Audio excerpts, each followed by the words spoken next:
Olá meus amigos, sejam todos muito bem-vindos ao canal Politizando. Eu sou o William Jacob e nesse vídeo vou trazer aqui algumas considerações sobre o Greg News deste dia 13 de maio que falou sobre Ciro Gomes. E como eu imaginava, uma sequência de piadas, algumas bem engraçadas, a gente tem que confessar, alguns afagos misturados com algumas verdades, com leves mentiras. Teve fake news e teve, claro, terrorismo eleitoral vergonhoso. Eu já imaginava que seria assim. É a velha tática de vai elogiando, criando uma confiança com aquele que está assistindo e depois bate no final. E o Greg sabe fazer isso muito bem. Então eu vou trazer aqui alguns apontamentos, né? E também o pós-Greg News, porque vai ter debate entre Ciro Gomes e Gregório do Vivier. Mas antes eu quero pedir a sua ajuda para que se inscreva no canal, ative as notificações, se assistir e gostar, deixa o like, se não gostar, manda o dislike, comenta, compartilha, tudo isso é muito importante para que o nosso trabalho continue crescendo. Pessoal, para esse vídeo não ficar muito extenso, eu não vou colocar aqui as partes, né, que eu vou comentar, mas eu separei aqui aquilo que eu considero os principais pontos. Eu vou evitar também as piadinhas que ele fez lá, que como eu disse, algumas sim arrancam algumas risadas da gente. O Gregório é um cara talentoso, não quero aqui questionar o talento do Gregório, né, a qualidade dele como artista, não são esses os pontos que eu vou abordar. Aqui a gente vai tentar entender a ideia, né, o que ele disse que merece um contraponto, sempre respeitando a pessoa, não quero aqui levantar especulações e tentando ajudar a iluminar o debate em torno daquilo que a gente precisa ajudar o Brasil a fazer, que é entender que a gente não tem que se sentir nesse momento, né, e nem em momento nenhum pressionado a votar em menos pior, em mal menor, ou votar na causa para eliminar a tragédia que é Bolsonaro. Então vamos refletir com calma. E eu separei alguns pontos, beleza, né, que eles são verdades. Por exemplo, diz que Ciro foi prefeito de Fortaleza, prefeito de capital mais bem avaliado da sua época. Destacou 77% de ótimo e bom, citou conquistas do Ciro como prefeito. Aí falou que o Ciro foi eleito depois governador do Ceará, saiu também como governador mais bem avaliado, tendo 74% de aprovação, citou pontos ali positivos em relação ao governo Ciro, falou que o Ciro tem uma militância bastante engajada, que ocupa os espaços do debate, dizendo que, inclusive, ela é denominada Turma Boa. Destacou que o Ciro tem um projeto, que escreveu um livro, mostrou na tela alguns pontos do livro, né, que o Ciro escreveu, o Projeto Nacional O Dever da Esperança. Inclusive o Greg chegou a elogiar, reconheceu que o Ciro teve uma trajetória brilhante e outros pontos mais. Tem outros que merecem sim o nosso reparo aqui, algumas reflexões. Ele diz, por exemplo, que o Ciro não conseguiria colocar em prática o projeto com a base política que ele tem, né, neste momento. Aí ele menciona alguns políticos, o Datena, aí faz algumas piadinhas que eu não vou entrar aqui em questão, fala do Daciolo, mostra lá o Ciro falando, né, que dialoga com o Luciano Bivar, e o Ciro fala que é meu amigo, aí ele critica isso, mas o Ciro vive chamando outras pessoas aí de amigo, de amiga e tal. Não quer dizer que isso signifique que o Ciro concorde com tudo que aquela pessoa pensa, você pode ser amigo e discordar. Falou do Aldo Rebelo, também fez uma piadinha, mas isso aqui não vem ao caso. Mas vamos pegar aqui no ponto que ele fala que o Ciro não teria condições de colocar suas ideias em práticas por conta da base política. Primeiro, né, a base do Ciro não é só essa. E cá entre nós, você está num período de campanha em que essa base de apoio depende de muitos fatores. Tem muita gente interessada aí em cargos, né, numa boquinha, e às vezes se aproxima de quem tem mais chance de vencer. É uma expectativa do poder. Tem outros, enfim, questões regionais, não vou nem entrar no caso. E o segundo ponto, muitos daqueles que estão hoje com o Lula, caso o Ciro seja eleito presidente, não tenhamos dúvidas, estarão com Ciro Gomes. E um terceiro ponto é que o Ciro consegue transitar em partidos que têm rejeição pelo Lula, como o próprio União Brasil, já que ele falou do Bivar. Então o Ciro teria, acredito, maiores e melhores condições de ter ali a governabilidade sem essa rendição à banda podre do Centrão, porque o Centrão você não pode também generalizar como se fossem todos bandidos. Um outro ponto importante, o Ciro explica, muito bem explicado, que se for eleito vai chamar prefeitos e governadores para o novo pacto federativo, reestruturar a dívida dos municípios e estados. E em contrapartida, esses prefeitos e governadores ajudariam, né, no diálogo com os congressistas, com os parlamentares, para que estes, né, aprovem as reformas que o Ciro defende. Se tudo que for feito não adiantar, o Ciro explica, vai chamar o povo, referendos e plebiscitos. Então o povo escolhe. A gente explica ali, mas tem um tempo para quem defende a ideia, quem é contra a ideia, e depois estabelece a data e o povo define. Se o povo não quiser, paciência. Aí ele citou lá, o Gregório, as mudanças partidárias do Ciro como prova de que ele não consegue construir alianças sólidas e duradouras. Bom, não consigo ver relação nisso, né? O Ciro mudou de partido algumas vezes, né, e explica sempre os seus motivos. Vamos pegar aqui o PSDB, porque o Gregório destacou bastante lá. O Ciro foi um dos fundadores do PSDB, lá no Ceará, primeiro governador eleito pelo partido, ficou até quando o Fernando Henrique assumiu a presidência. O Ciro poderia ficar pertinho do poder, né, pegar ali um ministério, uma boquinha, mas não. Fernando Henrique assume, trai os princípios do PSDB, aquilo que ajudou a fundar o partido, e aí o Ciro olha para aquilo e fala, opa, neoliberalismo não é comigo, saiu. Agora, isso aqui não tem nada a ver com construção de alianças sólidas, duradouras, tá cheio de gente com essas alianças aqui, enfim, que aí, em vez de mudar de partidos, mudam os princípios pessoais. Isso aqui é que eu acho um problema. Ciro mudar de partido e explicar os motivos, faz parte. Aí ele fala da passagem pelo PDS, o partido que veio da arena, que deu sustentação à ditadura. Ele chega a explicar a relação com o pai, mas pelo que eu percebi, só se eu passei batido, ele não disse que naquela ocasião, né, você tinha o voto vinculado. Você não podia votar para uma pessoa, para um cargo de um partido e para outra pessoa de outro cargo de outro partido. Como o pai do Ciro era candidato naquelas eleições e o Ciro também, ficaria complicado para o Ciro, aí ele fala da relação com o pai, ficar num partido diferente. Então o Ciro foi eleito pelo PDS, mas assim que assume o mandato como deputado estadual, sai e vai para o MDB, oposição ao PDS. Aí ele fala lá que o Ciro ficou pouco tempo no MDB e depois foi para o PSDB. O pouco tempo dele é 7 anos, aí você define se foi pouco ou muito tempo. Até que veio uma fake news, né, lamentável, uma pesquisa simples, honesta, teria evitado esse tipo de constrangimento em ter que vir aqui falar para o Gregório, né, Gregório, você ajudou a compartilhar uma mentira, né, tem muita gente agora aí nas redes sociais falando que em vez de Greg News é Greg Fake News. Aí ele disse o seguinte, abre aspas para o Gregório, Ciro foi ministro da Fazenda do Itamar ajudando a implementar o Plano Real, ok? Mas ficou apenas 4 meses no ministério, ok? Mas aí vem o problema, disse ele, depois de várias declarações polêmicas, ele foi afastado do governo Itamar, uma vez que o PSDB ainda teve até explicação, entendeu que o temperamento estava atrapalhando a imagem do governo às vésperas da eleição de Fernando Henrique Cardoso. E para piorar o que já era ruim, ele disse o seguinte, fora que o Brasil precisava de uma moeda estável, e o Ciro não é, como que eu vou dizer, estável. Sabe qual que é a verdade aqui, Gregório? Ciro ficou apenas 4 meses sim, sabe por quê? Porque o governo Itamar acabou, chegou ao fim. Porque no dia 1º, Fernando Henrique assumiu e o Ciro não quis fazer parte desse novo governo. Mas aqui por trás disso tem a velha ideia de reforçar a imagem do Ciro destemperado, que causa problemas, vejam, a economia do país, porque o real precisava, né, de estabilidade. E vale lembrar também que o temperamento do Ciro, que muita gente critica, foi importante, porque naquele momento a inflação ameaçava voltar. E o Ciro, de fato, teve que ter algumas, inclusive, falas polêmicas para conter essa inflação, para evitar especulações, alguns que lucravam muito, né, na inflação antes e que estavam preocupados, né, com essa mudança e com o sucesso naquele momento do Plano Real. Então eu lamento, né, esse tipo de mentira num Greg News que, quando eu parei para gravar, já tinha sido assistido por mais de 300 mil pessoas, deve passar fácil de 1 milhão de views. Eu espero, quem sabe, que ele faça uma correção. No minuto 26:50, aí não podia faltar o Ciro ter ido para Paris, né? Aí ele vai lá e coloca um trecho de uma entrevista em que o Ciro justifica a sua ida, abre aspas para o Ciro. Ninguém tem mais direito do que eu de dizer, meu irmão, se você não quiser que eu participe do processo eleitoral, me dando a oportunidade de estar no segundo turno, também não me obrigue a fazer campanha com bandido. Aí o Gregório zombou como se o Ciro estivesse se queixando do PT não ter dado a ele a oportunidade de ir ao segundo turno. Ele chega a comparar com um time de futebol que não deixa o outro ir para a Libertadores.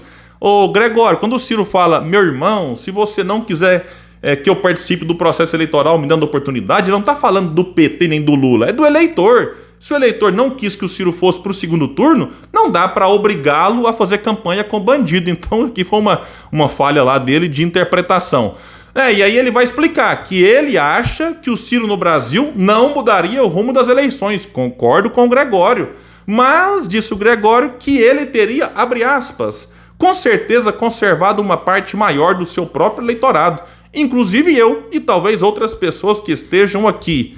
Ou seja, o PT entregou a eleição a Bolsonaro, o próprio Gregório mostra as pesquisas ali, né, que o Haddad perderia no segundo turno e que o Ciro ganharia, então o PT entregou a eleição a Bolsonaro, mas ele não vota no Ciro por conta de Paris, mesmo sem ter relação com a eleição de Bolsonaro. Vai realmente entender, né? Então, gente, no Brasil é assim, você tem a escolha de um projeto, né, que ele falou tanto em projeto, que aponta as causas, né, para os problemas atuais, as propostas para superá-los, mas aí uma viagem para não subir num palanque com bandido, numa eleição perdida, define, né, se você vai votar nele ou no outro que fala picanha, cerveja, tem que dar um abraço no povo e não fala de propostas para o futuro e não faz autocrítica em relação aos erros do passado, que o Gregório sabe muito bem quais são. Sobre o derretimento do Ciro nas pesquisas, disse ele, ao invés disso, muita gente debandou do Ciro e ele só fez derreter. Aí o Gregório destaca que ele tem 8% na pesquisa IPESP e fala que é uma fatia menor do que ele já teve na sua primeira campanha. Muita calma, porque quando você olha para 2018 e enxerga os 12,47% que o Ciro teve, é bom lembrar que esse percentual é o percentual de votos válidos. E as pesquisas agora mostram que votos totais. Dos votos totais em 2018, quando você junta voto branco, voto nulo e tal, o Ciro teve 9%, arredondando aqui. Agora ele aparece com 8% na IPESP, aparece com 9% em outros institutos confiáveis, aparece em 10% na Ideia Exame. Então, dependendo da pesquisa, o Ciro já cresceu até 1 ponto em relação a 2018. Dependendo, ele caiu 1 ponto. Agora tem pesquisa para todo gosto. E teve uma pesquisa recente que saiu, contratada pelo BTG, o Instituto FSB, num cenário um pouco mais reduzido, que ainda tem lá Janones, Simone Tebet, além do Lula, do Bolsonaro, que o Ciro apareceu com 13% dos votos totais. Se eu pegar votos válidos, dá mais de 15%. Então, esse negócio de pesquisa hoje tem para todo gosto. Então, o Ciro não derreteu. O que aconteceu é que mudou o perfil do eleitor. Teve muita gente como o Gregório que votou no Ciro e agora faz um cálculo de voto útil, não sei o que, tapa o nariz e vai com Lula. Mas estamos a 5 meses das eleições e muita gente que não votou no Ciro chegou. E aí teve a parte do terrorismo eleitoral que não podia faltar. Se eu tivesse que apostar num tema, que eu falo, não, esse aqui eu tenho certeza que vai aparecer, seria esse tema e de fato aconteceu. Diz ele que seria melhor um segundo turno entre Lula e Ciro, mas que não vai rolar, que teremos mesmo Lula e Bolsonaro. Se eu tivesse o contato do Gregório, eu pediria para ele os números da Mega Sena, porque ele fala com tanta convicção, né, que o que vai acontecer daqui 5 meses já está definido, né, desconsiderando aí que a campanha nem começou e vai ser emocionante. Você tem que ver, né, quando for para televisão, quando tivermos os debates, mas o Lula, mas o Bolsonaro não vão. Isso será explorado, a população está cansada desses dois. Se eles não forem, será mais uma evidência de que eles não têm compromisso com o debate que tem que ser feito nesse país. Mas aí ele fez o quê?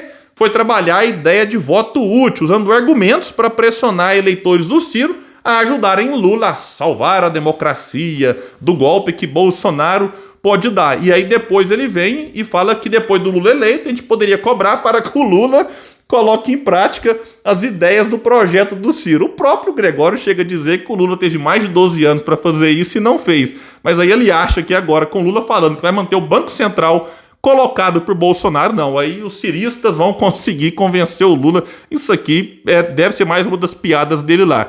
E aí ele vai falar que em 2026 o Ciro, pura bobagem. Isso aqui também, essa coisa do 2026 é aquela ideia. Na volta a gente compra, meu filho, e aí não compra, né?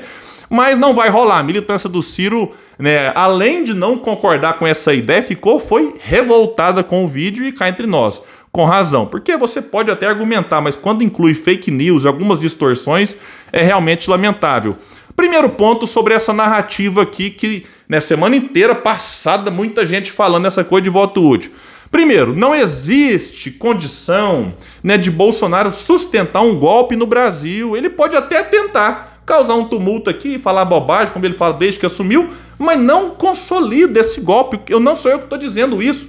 Tem muita gente falando, né, a respeito disso, gente que conhece as Forças Armadas, sem falar no ambiente, né, aqui dentro do Brasil, lá fora. Francamente, isso aqui é mais uma coisa para que você, né, com medo do golpe, tape o nariz, né, em relação ao Lula e PT, vote nele, e para que o Bolsonaro consiga distrair a sociedade para que não preste atenção na inflação, no desemprego, em todos os problemas que nós temos na economia e na pandemia. Então fica o Bolsonaro levantando essa coisa de urna, do TSE, dos militares vão acompanhar, não vão acompanhar a apuração. Então é tudo distração para que a gente não olhe para o que tem que ser olhado. Segundo ponto, Bolsonaro, se quiser melar as eleições, pode fazer isso perdendo no primeiro, perdendo no segundo. Afinal, tem gente que fala assim, a gente tem que tirar Bolsonaro o quanto antes. Olha, ele vai ficar até 31 de dezembro. Perdendo no primeiro ou perdendo no segundo turno. Ah, não, é porque se a gente tirar ele no primeiro turno, aí aqueles que foram eleitos no primeiro turno não vão querer que cancelem as eleições, enfim, não embarcariam nessa aventura dele, mas no segundo isso pode acontecer. Olha, cá entre nós, se Bolsonaro tiver força para um golpe, isso vai vir, né, das Forças Armadas, coisa que eu duvido e quem conhece lá dentro fala que não existe isso. Tem uma pequena minoria que eventualmente embarcaria nesse tipo de aventura. Então não seriam alguns senadores e alguns deputados eleitos que impediriam Bolsonaro de aplicar esse golpe caso ele seja derrotado no primeiro turno. Um outro ponto importante é que nem todo eleitor do Ciro tem simpatia pelo Lula. Como eu falei, teve uma mudança no perfil. Muitos, né, estão pegando ranço do PT, outros já pegaram há muito tempo e boa parte disso pelo comportamento do próprio Lula, do PT e de seus apoiadores. Inclusive vídeos como esse, né, eu acho que acabam tendo um efeito contrário ao desejado, né? Mas vamos ver como é que vai acontecer daqui para frente. Um outro ponto que eu quero abordar é que vamos pensar numa coisa aqui. A mobilização popular a favor desse eventual golpe, ela pode acontecer, na minha opinião, com mais intensidade se Lula for eleito. É porque o ódio ao petismo e o ódio ao Lula existe e vai durar muito tempo. Então, na minha opinião, a chance de um golpe diminuirá se Ciro for eleito, né? Porque se o Ciro ganha, o eleitor bolsonarista que até animaria a ir para as ruas, incentivar o golpe, dar força para Bolsonaro, caso o Lula seja eleito, ele vai olhar para o Ciro presidente e falar, pelo menos não foi o Lula. Né? Não sendo o Lula, tá bom, eu queria o mito, mas ele vai se lembrar do 7 de setembro. Lembra que muita gente falava que vai ter golpe? O professor Villa, ele fala quase todo dia nesse negócio de golpe, como falava antes do 7 de setembro. E não teve. Como disse que não teria Raul Jungmann, ex-ministro da Defesa, como disse que não teria Aldo Rebelo, também, que esteve à frente do Ministério da Defesa. E o Aldo Rebelo está explicando agora, de novo. Né, não tem chance de um golpe se consumar no Brasil. Então, repito, não acredito em risco à democracia e se ele existe, ele se amplia com a eleição de Lula, no primeiro ou no segundo turno. E porque isso, insisto, pode despertar a base mais radical de Bolsonaro, que adormeceu depois do 7 de setembro. E aí, algo que eu também lamento, eu sei que Porta dos Fundos e o Greg vêm fazendo piadinhas aí em relação à religião, mas eles trataram Daciolo de uma forma que eu considero bem desrespeitosa, falando ali da forma como o Daciolo disse que foi tocado pelo Espírito Santo para ir falar com Ciro Gomes. O Daciolo compartilhou esse corte do vídeo nas suas redes sociais, esse vídeo já está circulando nos grupos de WhatsApp também, e o Daciolo colocou o seguinte comentário: "Te amo, varão", e colocou um coraçãozinho. Gregório do Vivier, seu pronunciamento demonstra total desconhecimento sobre o Espírito Santo, e colocou lá uma passagem bíblica que diz: "Não retribuam mal com mal, nem insulto com insulto. Pelo contrário, bendigam, pois para isso vocês foram chamados, para receberem bênção por herança." Então, evangélicos não gostaram disso, e se isso aqui viralizar, pode ser bom para o Ciro, já que o Gregório é rejeitado por boa parte dos evangélicos por conta da sua participação, né, nos especiais do Porta dos Fundos, que eu não quero entrar aqui nesse detalhe, mas é um fato, né? Ele é rejeitado por uma parcela da sociedade que pode olhar para Ciro Gomes e falar: opa, peraí, se o Gregório criticou o Daciolo, que está junto com o Ciro, pode criar algum tipo de vínculo, que não vira voto imediatamente, mas pode diminuir a rejeição do Ciro junto a um eleitorado importante. E aí, depois disso tudo, o Ciro hoje, no dia 14, chamou o Gregório para o debate e disse lá no seu Twitter: "Bom dia, Gregório. Ri bastante com suas piadas. Como você misturou também temas sérios, gostaria de convidá-lo para debatê-los. Microfone aberto e com total paridade de armas na próxima Ciro Games. Topa? Se não quiser vir na Ciro Games, aceito fazer este debate no seu programa. Vixe, pois você merece todo carinho, confiança e respeito. Se não topar, vou ter que, infelizmente, fazer apenas reacts, o que seria uma pena." Pouco tempo depois, o Gregório respondeu: "Olá, vamos sim, me chama no privado para combinar. Um abraço." Aí o Ciro, com essa resposta, voltou e respondeu: Caro Gregório, obrigado por aceitar o convite. Viu minha resposta? Temos uma bela chance de criar um novo modelo de debate sem amarras. Obviamente, não será de candidatos, mas de quem não foge do choque de ideias.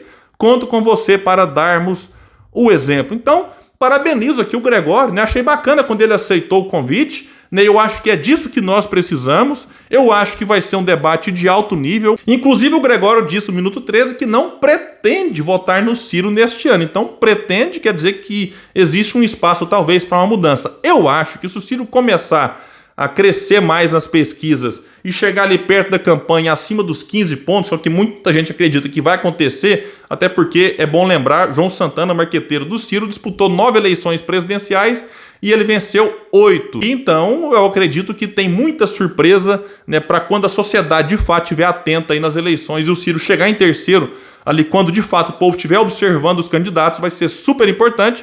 E eu acho que eleitores que neste momento estão indo para o voto útil podem sair do Lula e ir para Ciro Gomes, porque já pensou se o Ciro consegue, inclusive, tirar Bolsonaro do segundo turno? Não é uma tarefa fácil, mas também não é impossível, até porque Bolsonaro também tem muita gente com ele na ideia do voto útil de não deixar Lula voltar. Se a gente conseguir distensionar, né, esse clima no país, eu acho que dá sim para ter um segundo turno com o Ciro lá, né, e provavelmente contra o Lula, que deve ter ali em torno de 30% de voto aí um pouco mais consolidado, e Bolsonaro eu acho que fica um pouco acima de 20%, lembrando que ele em dezembro tinha 21 no Datafolha. E para fechar o vídeo, vale só destacar aqui que Ciro, Gregório, Greg News estão aí entre os assuntos mais comentados. E teve gente comentando que Bolsonaro em 2018 foi crescendo em meio a essas polêmicas, né? Sendo atacado dali, criticado daqui. Então tem muita gente na expectativa de que o Ciro, nesse momento em que é fortemente atacado por pessoas simpáticas ao Lula, possa talvez acenar para um eleitor que passe a observar melhor as suas propostas e ideias e cresça mais nas pesquisas. Então é isso, vamos ficar aqui antenado ao que está acontecendo e qualquer novidade eu trago para vocês no canal Politizando. Valeu e até o próximo vídeo.